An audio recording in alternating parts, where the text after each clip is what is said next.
Thank you, Producer Brandon. This is Scott Johnson on behalf of Hopkins Farm Broadcasting here in Shelbyville, Tennessee, Bedford County, about 50 miles south of Nashville, 25 miles south of Murfreesboro, and the lovely and today sunny Rolling Green Hills of southern middle of Tennessee. It's that time of the month where we have David Kitchens, the Bedford County Emergency Management and Homeland Security Director, to come in and talk about what's going on in public safety in Bedford County. Good morning, David. Good morning. Glad to be here. Yeah, good deal. So you want to introduce anybody? Well, yes, I will. So we have an intern at the EMA, and this is Kaylee. Hi, it's nice to meet you. All right, welcome, Kaylee. I'll let you tell a little bit about what. Yeah, please do. Why you're doing and what you're doing and where you're from. And I am from Manchester, Tennessee. I am currently a senior at MTSU. Oh, great. And I graduate in May with my bachelor's. Congratulations. In Emergency Management and Homeland Security. And so this semester I'm getting to intern with Bedford County and kind of see what they do and just kind of see if I want to go into emergency management or if I'd rather go into like the law enforcement route. Right, just kind of weighing it out. All right. Well, outstanding. I mean, so if you're going to watch, you might as well come see the best. Absolutely. So you're in Bedford County. Nothing against our Coffee County brothers over there. Right. And who we know very well. But you picked the right place to come. No, I've loved it over here. It's awesome. It is. Roger that. Well, welcome today. Thank you. I'm proud of me. And good luck with that. I forgot that MTSU had that kind of program over there. I knew they did, but I'd kind of forgotten about it. What a neat thing. Is there a lot of students in that program over there? There is. Quite a few. It's really diverse. But most of the time, people tend to kind of go the route of like just a law enforcement. Right. And so going the emergency management and homeland security route, it's a little bit smaller, but yeah. It is, but it's certainly applicable. And, of course, these guys work Homeland Security stuff, and you're in the right spot. Matter of fact, you're talking to two retirement law enforcement guys right here. So congratulations on doing that. Thank you. Yeah, we can cover both areas for that. Yeah, whatever you want to talk about. Yeah. Either one of those areas. We can But she has law enforcement. Her mom is a SRO at Central, so she's got a little bit of taste of that, too. That's why she looked familiar. I thought, That's why she looked everywhere familiar. we go, there's like, who's your mom? Yeah. Anytime I go, they're like, "Are you Lithia's daughter?" And I'm like, I am. That's for sure. We were so glad to get her back over she here. loves it over here. That's right. Well, we love having her too. So, man, that's what it was. I know. It's fun to watch people's faces because they're just looking like, I know looks you, like a but I don't know. Yeah. Okay. Right. Well, good deal. Well, you got a great mentor in your mother for being able to do that. Dude, you want to talk a little bit about what happened weather-wise yesterday? Because that's kind of y'all's forte. I do. First of all, thoughts and prayers go out to Morgan County. Yeah, I saw they had a loss of life. They did because of the storms overnight. And next week actually is Severe Weather Awareness Week. It's ironic that it starts Monday. Yeah. And that was my plan to talk about that, but I want to talk about some, and when I'll go into that into maybe our second half, but I kind of wanted to talk about, I'm always here harping plans and this and that. So, unfortunately, being prepared. Yes. Unfortunately, yesterday was an example of that. Yes, it was. So there was a threat of some severe weather in the area, and during the day it had moved up a little bit, but at that time we were not in a watch or anything like that. We had a warning in that area up there where they had the damage and so forth of a storm warning, and in about 30 minutes it turned into a tornado warning. So that's why I say have a plan, watch your weather, your Facebook, whatever your go-to is to try to get information. Be weather aware. Right, exactly. Yeah. So that's why we get on here and talk about having a plan, what you're going to do. Obviously, that wasn't enough time for maybe some people to get, if they're going somewhere to a shelter, like when we open our shelters. Right. And when they're open, you tune into where? Well, here at the radio station. WLIJ, right here, 98.7 on FM. But have a plan in case you are immediately have to take action.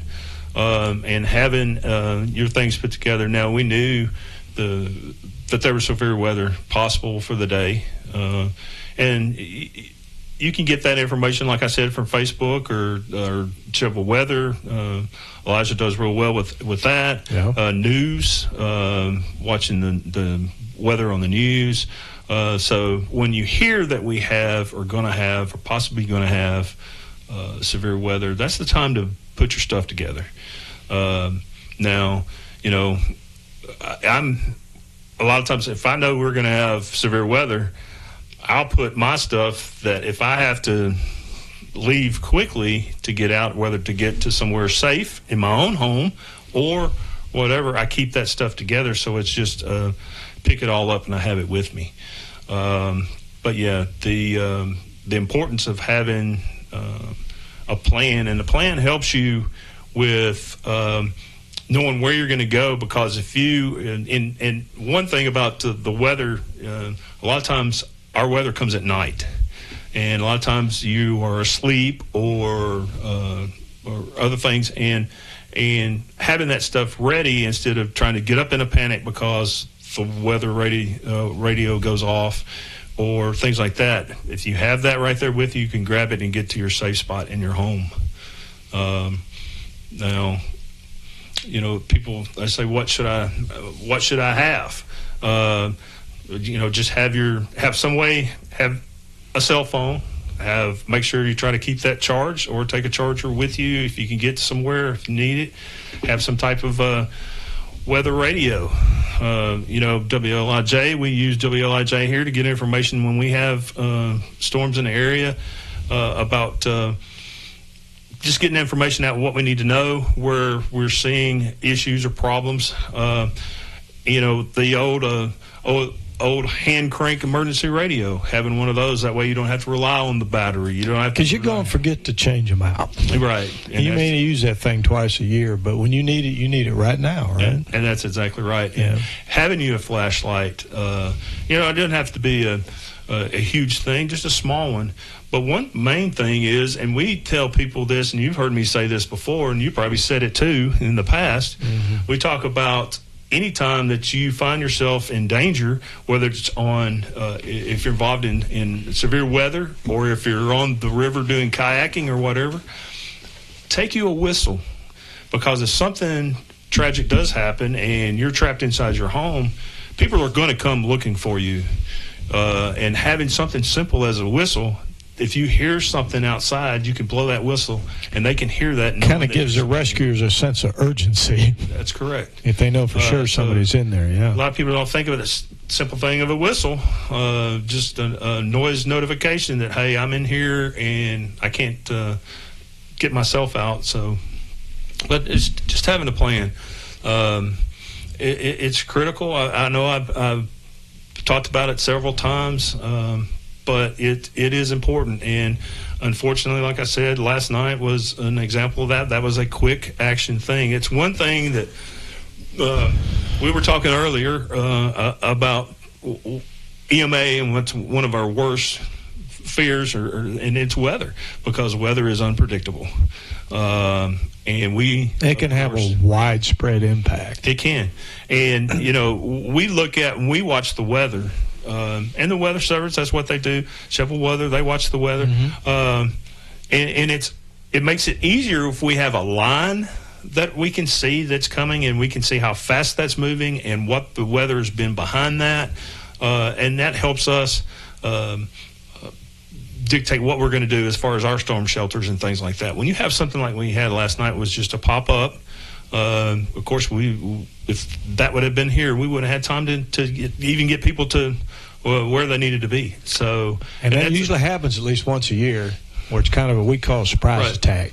Right, and that's why I emphasize to make sure you have a place in your home designated that you can go. The ideal place, if you have a basement, is go to the basement. If you don't, interior rooms, lowest place in your home. A lot of those is the bathroom. If you have to, get in the tub, take a blanket in, take a pillow, put it over your head. But find and locate that interior place that you can go in case we have what you just said, a sneak attack. I know a lot of people that ride motorcycles put their motorcycle helmet on.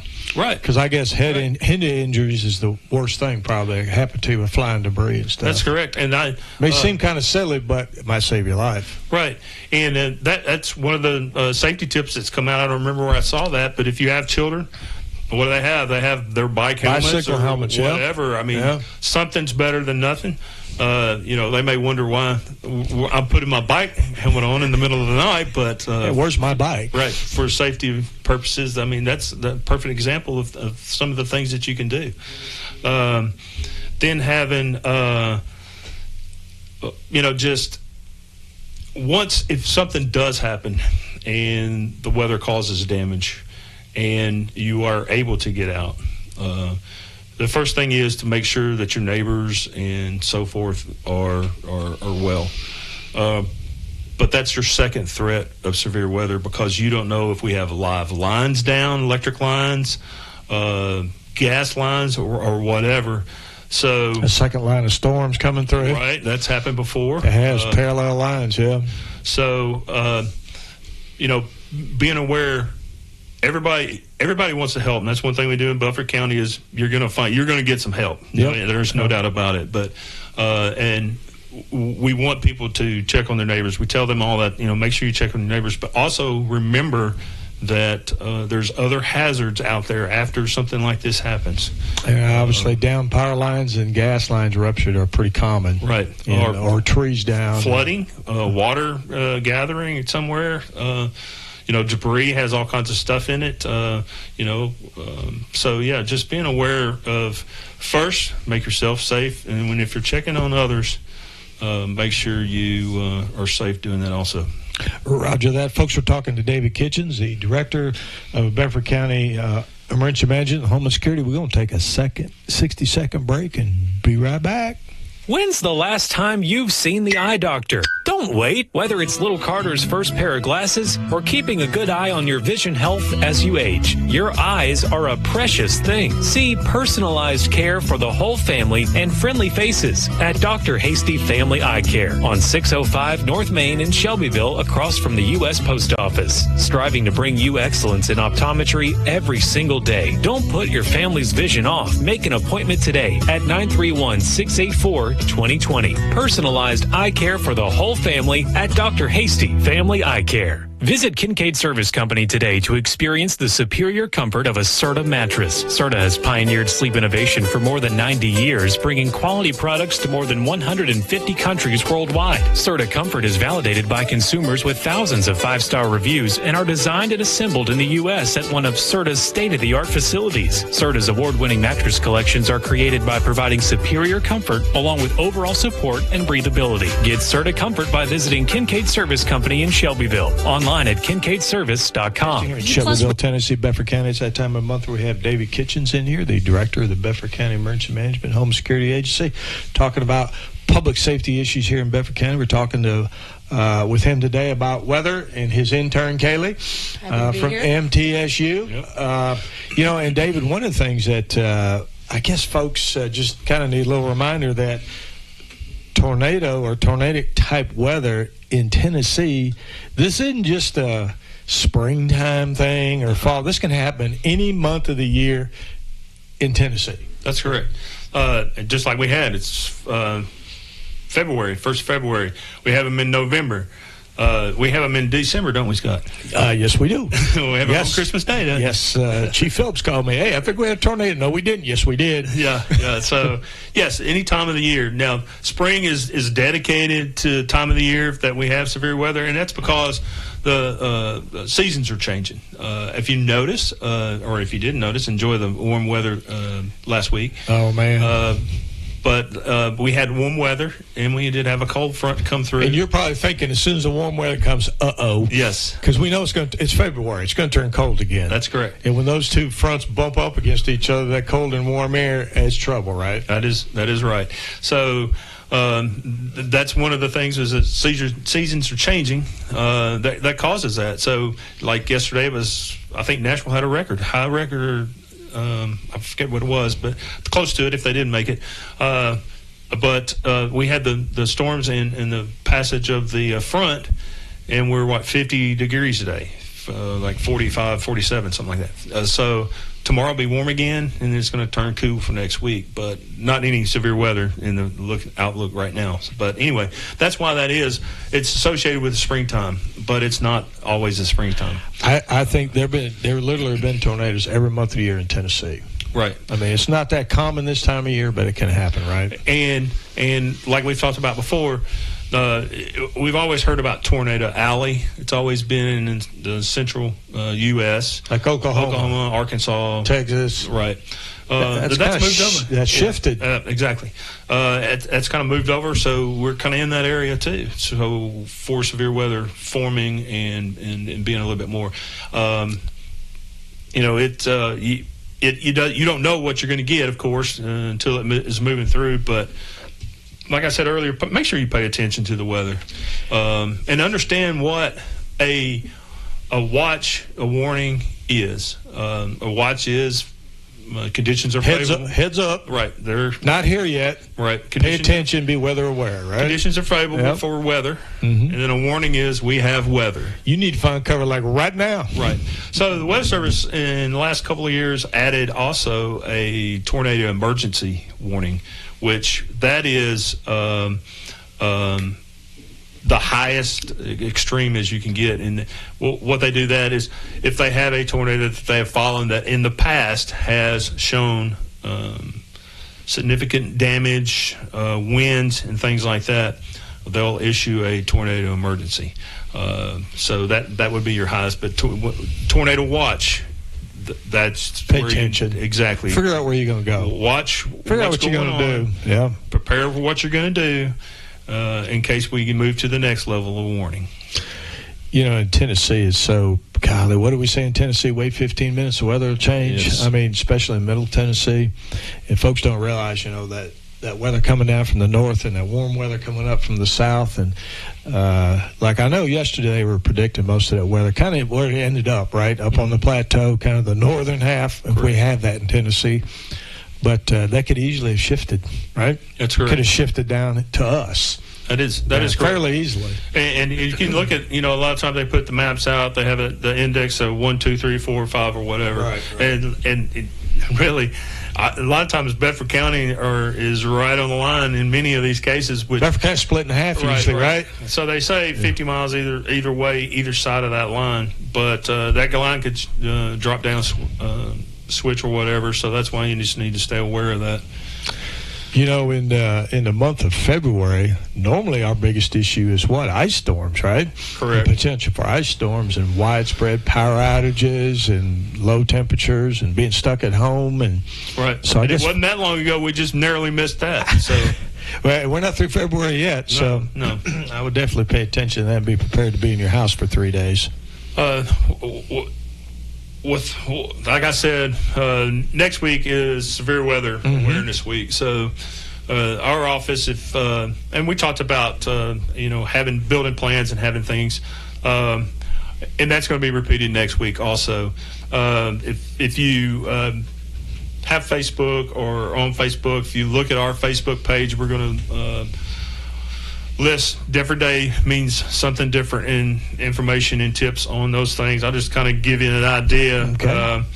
So it'll be flooding, lightning tips, tornadoes, thunderstorms, forecast and alerts, explains a little bit about that, and severe weather impacts and things like that. So we try to put the information out there. Also, like I said, it will be on our Facebook to get some pointers and tips and what you need to do and what this means or what that means, so you'll better understand severe weather.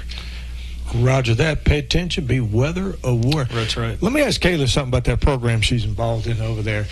Do they cover all the different phases of emergency management in your schooling over there? Yes. So because it's, that's my major, I've had the opportunity to take a bunch of intro to Homeland Security and emergency management.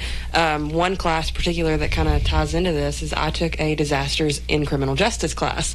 Disasters in criminal justice, okay. So it kind of just tied in how all of the storms and the anything that can happen, how it ties into crime, stuff like that. So that was super interesting to learn about, and how severe weather and anything. Well, certainly in law enforcement, when a disaster happens, it's all hands on deck. Absolutely. From anything from rescuing people to security of an area to you name it. Yeah, I mean, sure. of course, it's true for firemen EMS as well. Yeah. Right. So she was telling me too that they did a in-depth on one of the hurricanes. Yes. That passed through. Which one was it? It was Katrina. So we did a massive project looking over how Katrina impacted the communities and stuff. So Katrina impacted Bedford County. Isn't that bizarre? Right. It reaches out. It's not just where it hits. Those high. It was during August of 2005, maybe. Yeah, I think so. Something like that. But we had the horse show going on here. It's just a trickle. And an RV park with like 300 RVs and winds at 80 miles an hour, and it moved all the way up here. People got hurricane in Tennessee. Oh yeah. Well, it's like it's a domino effect. So it goes on over and over to different counties, different like that. Absolutely. States. Yeah, absolutely. So it was just like the last disaster we had originated from a hurricane. The rain in East Tennessee. Oh, yeah, good point. Yeah, hurricanes definitely come up here, and God, they're still recovering over there, aren't they, David? I mean, that's going to be a several years project, It right? will be. Yeah, well, those folks over there certainly need our thoughts and prayers over there in money to rebuild over there. I'm sure TEMA and FEMA are very busy over there. I'm sure, and like you said, that's going to be a long-term fix, and then some of those folks will not be able to go back to where they were at, and that's what's sad is been there home for 50 years, right? And having to you lose everything, and then trying to rebuild, and people think, well, they lost their homes. That's what you see on TV is the homes that are gone, but what you don't hear that much about is schools are gone, where people work are gone. I think there was a hospital gone over there, right? There? That's that correct. Was just built. So it's like Kaylee was saying, it's a trickle down effect. Yeah. You don't think about things like that. So your schools going, your infrastructure, your electric, your water lines that are run that could have been washed away. So one thing that I never thought about until it got brought up to me was, when stuff like this happens, how it impacts our court systems. When stuff like that happens, people's court dates and stuff get pushed back, and then people who were waiting to be heard and stuff like that. So that was a point that I didn't even think about until I was in school. Right. Well, and that's you make a good point, Kathy, 'cause that's been a tough issue even here in Bedford County when we have ice and snowstorms, and the court system trying to. Do they need to shut down? Because county government may shut down, but you got a lot of people subpoenaed. You got people coming from other counties for cases. You got people trying to have a timely trial. I mean, it's a big impact on the court system. It's matter of fact, that's one of the worst logistics issues dealing with the courts. Right. One day, severe weather. It's busy. In the court system, every day they have a docket that has a number of people on it, and so if every day that they're closed, that's people that they have to schedule. Thousands of people that go through our Justice Center every month over there. That's why we got so many deputies assigned to security there. It's a huge operation. But that's a good point that you made, and I was talking about schools and things like that, work, but you're talking about your financial places, your banks. If you can't take your money out of or electronic, we're so locked into electronics that it affects that. I'm glad you brought that up, David, because I was up in Northern Virginia outside of D.C. a few years ago. They had this huge electrical storm came through and shut down about 8 counties. These are counties with 1 million people in them, and I just happened to have a lot of cash with me because debit cards didn't work, credit cards didn't work. Most of those places don't have backup generators to power their ATMs or anything else, but you know what? Cash was king. Right. So that's another thing that I didn't think about, but for disastrous folks, and I got in the middle of one for about 3 days, having to walk up 7 flights of stairs in the hotel I was in because the elevators didn't work. But the bottom line is you might need to have a little cash too. Right. That's, that goes right back to... I mean, being prepared, because the electronics, that system goes down if it's a widespread power outage. And that could happen... in anything, storms, and anything that could go on. That people don't. You got to think about things like that. Another thing is when we're talking about being prepared. Think about the age of the people in your home. if you have small children, if you have people who have medical needs or they're on oxygen, disabled. They're on oxygen. They rely on electricity if they don't have tanks. So, making a plan for them too, and medication. Medication. There you go, baby. There you go. So I'm talking about EMA. Intuition there. We're kicking in there. Yeah, medications, because some people only have a small amount at a time. Right. And they got to be prepared for probably at least a week anyway. That's exactly right. We say 72 hours, but yeah, it could be up to a week.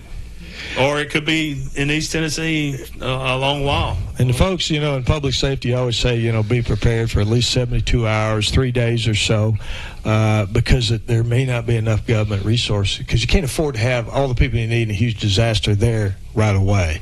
That's so correct. It may take a few days to get all the help coming in. So you got to kind of be able to take care of yourself for about 3 days. That's absolutely. So don't forget that, folks. Right. Just assume you're going to be on your own for 3 days. Hopefully you won't be, but assume you will be. It's a possibility, always. Well, we're about out of time here, David. Is there anything else you guys want to talk about today? No, I just mentioned before we go, of course, we're talking about the weather last night. Having your weather radio for notification. If you don't have one, please get one.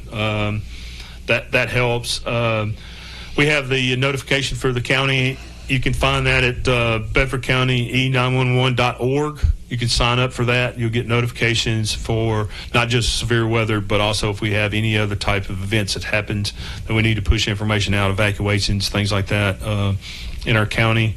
Of course, you can go to our Facebook page at Bedford County 10 EMA, and then getting information. We have our Bedford County severe weather. We've got that's on Facebook. We have shovel weather on Facebook and TV. Tune in to your local station that you watch to get information. The Nashville stations are pretty good about all of them. About staying online. One thing that we've added to I'll say this real quick. I know we're running. Sure, no, that's all right. We in the country, brother. Take as much time as you need. One thing we've added to our Facebook is a live. We have a camera that overlooks the city.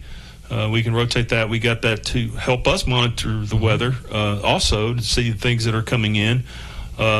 See the horizon out there. That's correct, but it's on there, and it has a continuous loop of what the weather is expected in the area, so you can check that out on our Facebook. Go on the Facebook page to access that? Okay. Yep, our ops person, Josh Taylor, put that together. He's a whiz at finding things like that. So Mr. IT. Yep. So that can be turned around, and we monitor weather and use that. So yeah, check that out if you don't. And we just had a birthday. I'm sorry. We did our K9, Bruno. Bruno? Yep. Bruno had a birthday? He did. How old's Bruno Check now? that out on our Facebook, too. He's actually got a party hat on and everything. But yeah. How old's Bruno? 2. That sounds right. About right, because I knew he's fairly young. Right. Yeah. So, yeah. So we've had an interesting time. You still running Tammy all over the woods, right? Yeah. No, we're thankful we got that. And that's something else we're getting into that you'll hear more about in the community is programs. That's a tracking dog, by the way. Right, that is. If you didn't know. Another thing that you'll hear more about in the future is we have a program about autistic and dementia patients. Yeah. And so look for that too also. Absolutely. We appreciate you guys coming in today. Thank you for having us. And Kaylee, congratulations on almost graduating. I know it, on the home stretch. Hanging in there. You start figuring out what you want to do and where you want to go. Good luck with that. Thank you. I'm sure your mom will have a little bit of direction on that for you. She does. She's helped me a lot. She has. That's right. She's been a career law enforcement person for a long time. So, David, we appreciate everything you guys and your staff do at Emergency Management and Homeland Security to keep folks safe here in Bedford County and make it a better place to live and work. Folks, this is Scott Johnson on behalf of Hopkins Farm Broadcasting, the only locally owned radio station here in Bedford County. We have 11 government-related talk shows every month right here on WLIJ, always at 0900 for you military types, 9 a.m. in the morning. Tune in and hear it straight from the horse's mouth. So, Scott Johnson, until next time.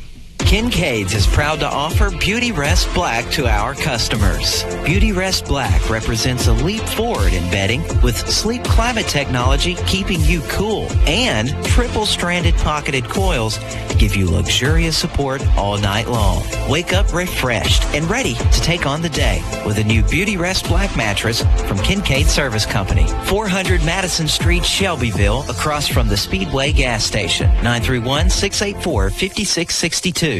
When's the last time you've seen the eye doctor? Don't wait. Whether it's little Carter's first pair of glasses or keeping a good eye on your vision health as you age, your eyes are a precious thing. See personalized care for the whole family and friendly faces at Dr. Hasty Family Eye Care on 605 North Main in Shelbyville, across from the U.S. Post Office. Striving to bring you excellence in optometry every single day. Don't put your family's vision off. Make an appointment today at 931-684-2020.